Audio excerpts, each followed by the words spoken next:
સુરતના કામરેજ વિસ્તારમાં ટ્રાફિક સમસ્યા સામે પોલીસ એક્શન મોડમાં આવી છે। નવા પીઆઈ તરીકે ચાર્જ સંભાળતા જ રામભાઈ ગોજિયાએ કામરેજ 4 રસ્તા પર કડક કાર્યવાહી શરૂ કરી દીધી છે। સુરતના કામરેજ પોલીસ સ્ટેશન વિસ્તારમાં આવેલા કામરેજ 4 રસ્તા પર લાંબા સમયથી લક્ઝરી બસ અને રિક્ષાઓને કારણે ભારે ટ્રાફિક સમસ્યા સર્જાઈ રહી હતી, જેને લઈને સ્થાનિક લોકો ત્રાહિમામ પોકારી ઉઠ્યા હતા। આ દરમિયાન રામભાઈ ગોજિયાજી કામરેજ ખાતે બદલી થતા તેઓ એક્શન મોડમાં આવી ગયા। ચાર્જ સંભાળ્યાના દિવસે જ આશરે 50 જેટલી રિક્ષા ડિટેન કરવામાં આવીને આજ રોજ પણ કાર્યવાહી ચાલુ રાખતા લગભગ 40 જેટલી લક્ઝરી બસોને ઓનલાઈન દંડ ફટકારવામાં આવ્યો। વરાછા વિસ્તારમાં ફરજ દરમિયાન પણ પીઆઈ ગોજિયાએ માથાભારે તત્વો, લુખ્ખા અને વ્યાજખોરો સામે કડક પગલાં લઈને અનેકને જેલ હવાલે કર્યા।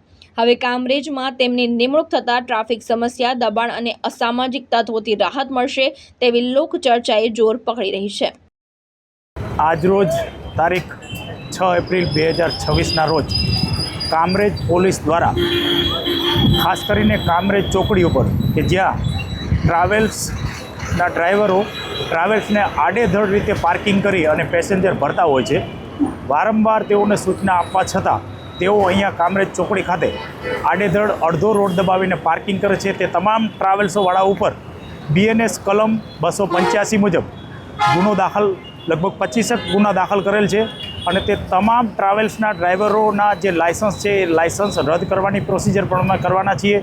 સાથે સાથે કામરેજ ચોકડી ઉપર જે રિક્ષા, ઓટો રિક્ષાઓ જે પેસેન્જર માટે એ લોકો પણ આડેધડ રીતે અહીંયા પાર્કિંગ કરે છે, તે તમામ રિક્ષા લગભગ 70 જેટલી રિક્ષાઓને ડિટેન કરેલ છે।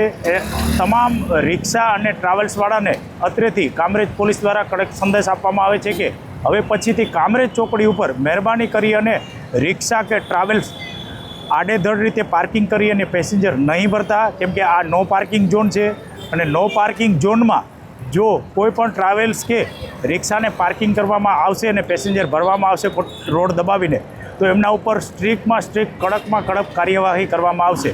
મારી તમામ રિક્ષા અને ટ્રાવેલ્સવાળાઓને સંદેશ છે કે કામરેજ ચોકડી ઉપર આડેધડ રીતે પોતાની રિક્ષા કે ટ્રાવેલ્સ પાર્કિંગ નહીં કરતા, નહીંતર કાયદેસર કાર્યવાહી કરીશું। ભાવેશ ઉપાધ્યાય, દ્રષ્ટિકોણ ન્યૂઝ, સુરત।